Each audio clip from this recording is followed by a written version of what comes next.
ஒளின்னு சொன்னா light waves, ஒலின்னு சொன்னா sound waves, இப்படி பிரிக்கிறோம் இல்லையா? இந்த லைட் வேவ்ஸும் இந்த சவுண்ட் வேவ்ஸும் மட்டும்தான் இந்த உலகத்தையே இயக்கி கொண்டிருக்கிறது. அது எங்கிருந்து வருகிறது, அதன் அடையாளமாகத்தான் பார்த்தோம்னா அது பெருமாளினுடைய கரங்களிலே இருக்கிறது. இந்த உலகத்திலே அனைத்துமே சதா சர்வகாலமும் இயங்கிக் கொண்டே இருக்க வேண்டும். பெருமாளினுடைய கரங்களிலே சக்கரம் சுற்றி கொண்டே இருக்கத்தான் நாமும் இங்கே இயங்கிக் கொண்டிருப்போம். அந்த கண்ட்ரோல் ரூம் என்பது அந்த பெருமாளினுடைய கரங்களே இருக்கக்கூடிய அந்த சுதர்சன சக்கரத்தில் தான் இருக்கிறது. இந்த அண்டவெளி என்பதே அந்த சுதர்சன சக்கரத்திற்குள்ளாக அடங்கி விடுகிறது. அதிலிருந்து வெளிப்படக்கூடிய அந்த ஒளி, அந்த லைட் வேவ்ஸ் என்பதுதான் நமக்கு வெளிச்சத்தையும் தருகிறது. அந்த சங்கிலிருந்து வெளிப்படக்கூடிய அந்த வாயு, அந்த ஒலி, சவுண்ட் வேவ்ஸ் தான் அந்த காற்றினையும் பாஸ் பண்ணுகிறது அப்படின்னு சொல்றோம். கிராமத்து புறங்கள்லாம் எப்படி கதை சொல்லுவான்னு பார்த்தோம்னா, பெருமாள் சங்கெடுத்து ஊதுனாதான் ஊர்ல மழை பெய்யும் அப்படின்னு சொல்லி இருப்பார். இன்னைக்கு நம்ம என்ன பார்க்க போறோம்னு சொல்லி பார்த்தோம்னா, திருமாலின் கரங்களில் சங்கு சக்கரம் இருப்பதன் தாத்பரியம் என்ன அப்படிங்கிற ஒரு கேள்விக்கான விடையைத்தான் பார்க்க போகிறோம். நம்மை இயக்குகின்ற ஒரு சக்தியாகவே அவை இரண்டுமே பார்க்கப்படுகிறது. இந்த உலகம் எப்படி இயங்குகிறது அப்படின்னு எடுத்துட்டோம்னா, இந்த உலகத்தையே இயக்குவது ஒளியும் ஒலியும் தானே.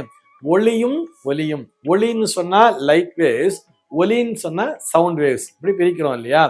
இந்த லைட் வேவ்ஸும் இந்த சவுண்ட் வேவ்ஸும் மட்டும்தான் இந்த உலகத்தையே இயக்கி கொண்டிருக்கிறது. அது எங்கிருந்து வருகிறது, அதன் அடையாளமாகத்தான் பார்த்தோம்னா அது பெருமாளினுடைய கரங்களிலே இருக்கிறது. ஒரு கரத்திலே பார்த்தோம்னா இந்த லைட் வேவ்ஸை நமக்கு கொடுத்து நம்ம இயக்கக்கூடிய, நம்ம இயக்க ஆற்றலாக நம்மை செயல்படுத்தக்கூடிய விதமாக அந்த சுதர்சன சக்கரமானது செயல்படுகிறது. மற்றொரு புறம் பார்த்தோமேயானால் அந்த ஒலி அதிர்வலைகளின் மூலமாக, இந்த சவுண்ட் வேவ்ஸின் மூலமாக நம்ம இயக்கக்கூடிய ஒரு திறனாக அந்த கரங்களிலே இருக்கக்கூடிய அந்த சங்கானது பயன்படுகிறது அப்படின்னு கூட எடுத்துக்கலாம். இவை இரண்டும் தான் அந்த உலகத்தையே இயக்கி கொண்டிருக்கிறது. பொதுவா பெருமாளினுடைய தொழில் என்ன? காத்தல் தொழில் அப்படின்னு சொல்றோம் இல்லையா? படைத்தல், காத்தல், அழித்தல்னு வச்சிருக்கா. இதுல அந்த காத்தல் தொழிலை செய்யக்கூடிய அந்த பெருமாள் இந்த இரண்டையும் தன்னுடைய கரங்களிலே வைத்துக் கொண்டு, மற்றொரு கரம் பார்த்தோம்னா ஒன்று அபயஹஸ்தமாக இருக்கும், இன்னொன்று வரதஹஸ்தமாக வைத்திருப்பார். இப்படி நமக்கு அபயமளிக்கின்ற விதமாக இவை இரண்டும் உன்னை எப்பொழுதுமே காத்து கொண்டிருக்கிறது என்பதை காட்டுகின்ற விதமாகத்தான் அந்த பெருமாளினுடைய திருவுருவத்தையே சித்தரித்திருப்பார்கள். சரி, இதுல என்ன பேசிக் எங்களுக்கு அதுக்கான தத்துவம் புரியல அப்படின்னு சொன்னோம்னா, இந்த சக்கரம்ங்கிற சொல்றோம் இல்லையா? இந்த சக்கரம் என்பது சுதர்சன சக்கரமாக செயல்பட்டு கொண்டிருக்கிறது. இந்த உலகத்திலே அனைத்துமே சதா சர்வகாலமும் இயங்கிக் கொண்டே இருக்க வேண்டும். அந்த இயக்கத்தை கட்டுப்படுத்துவதுதான், கட்டுப்படுத்துவது என்று சொல்வதை விட அந்த இயக்கத்தை, அதாவது இந்த பூமியானது தொடர்ந்து சுற்றி கொண்டே இருக்கிறதுன்னு சொல்றோம் இல்லையா? பூமி மட்டும் சுற்றி கொண்டிருக்கவில்லை, இந்த அண்டமே சுற்றி கொண்டிருக்கிறது, நவ கிரகங்களும் சுற்றி கொண்டிருக்கிறது. அப்படி இந்த உலகத்திலே எல்லாமே இயங்கு சக்திகளாகத்தான் இருந்து கொண்டிருக்கிறது என்பதன் வெளிப்பாடுதான் அந்த சுதர்சன சக்கரம் என்பது. பெருமாளினுடைய கரங்களிலே சக்கரம் சுற்றி கொண்டே இருக்கத்தான் நாமும் இங்கே இயங்கிக் கொண்டிருப்போம். இந்த இயக்கத்தை அங்கிருந்து இயக்குவதுதான் இந்த ஹப்னு சொல்லுவா தெரியுமா? எந்த இடத்துல அதுக்கான கண்ட்ரோல் ரூம் இருக்குன்னு சொல்லி பார்த்தோம்னா, அந்த கண்ட்ரோல் ரூம் என்பது அந்த பெருமாளினுடைய கரங்களே இருக்கக்கூடிய அந்த சுதர்சன சக்கரத்தில் தான் இருக்கிறது. அந்த சக்கரம் தான் நம்மை பாதுகாக்கின்ற கவச்சமாகவும் இருக்கிறது. நம்ம அப்படியே கேலக்சி அப்படின்னு அடிச்சு பார்த்தோம்னா, ஒரு கேலக்சின்னு சொல்லி பார்த்தோம்னா அந்த அண்ட வெளியிலே அப்படியே ஒரு ஒளி சிதறலை காண்பித்திருப்பார்கள். அந்த ஒளி சிதறலை பார்த்தோமே ஆனால் கூட அது ஒரு சக்கரத்தினுடைய வடிவில் தான் காட்சி அளிக்கும். இப்படி இந்த கேலக்சி, இந்த அண்டவெளி என்பதே அந்த சுதர்சன சக்கரத்திற்குள்ளாக அடங்கி விடுகிறது. அதிலிருந்து வெளிப்படக்கூடிய அந்த ஒளி, அந்த லைட் வேவ்ஸ் என்பதுதான் நமக்கு வெளிச்சத்தையும் தருகிறது. அதிலிருந்துதான் சூரியனுக்கு ஒளி, அதிலிருந்துதான் அந்த சூரியனுடைய ஒளியை பெற்றுதான் நாமும் இயங்கிக் கொண்டிருக்கிறோம் என்பதற்காக சொல்கிறேன்.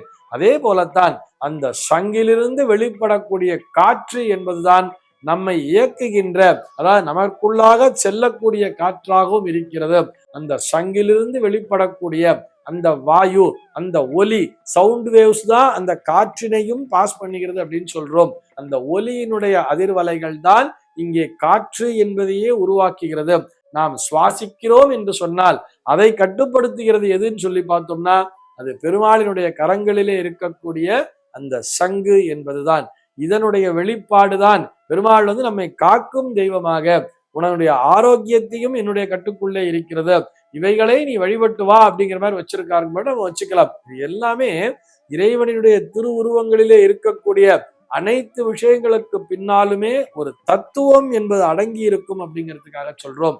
ஆக இந்த சங்கு என்பது அவர் அதை ஊதித்தானே அவர் போரையே துவக்கினார் அப்படிங்கிற மாதிரி எடுத்துக்கலாம். பாஞ்சஜன்யம் அப்படிங்கிற அந்த சங்கை ஊதினார் அப்படின்னு சொல்லிட்டு அந்த அதிர்வலை எழுப்புறது இல்லையா, அந்த சங்கநாதத்தினுடைய ஒலி, அந்த அதிர்வலைகளின் மூலமாகத்தான் விண்ணிற்கே அது பரவுகிறதுன்னு சொல்றார். அது போருக்கான சங்கு. ஒவ்வொரு இடத்துல பெருமாள் ஒவ்வொரு சங்கினை உபயோகப்படுத்தி இருப்பார். இதுல ஒரு சின்ன கதை கூட சொல்லுவா. கிராமத்து புறங்கள்லாம் எப்படி கதை சொல்லுவான்னு பார்த்தோம்னா, பெருமாள் சங்கெடுத்து ஊதுனாதான் ஊர்ல மழை பெய்யும் அப்படின்னு சொல்லி இருப்பார். ஆக பெருமாளினுடைய அந்த சங்கநாதத்திலிருந்து வெளிப்படக்கூடிய அந்த அதிர்வலைகள் தான் மேகத்திற்குள் ஊடுருவி சென்று மேகத்தினை பிளந்து அதன் மூலமாக மழை பொழிகிறது என்கின்ற அந்த நம்பிக்கையும் நம்மிடத்திலே உண்டுங்கிறதுக்காக சொல்றேன். அந்த காற்றுதான் மழையாக பொழிகிறது.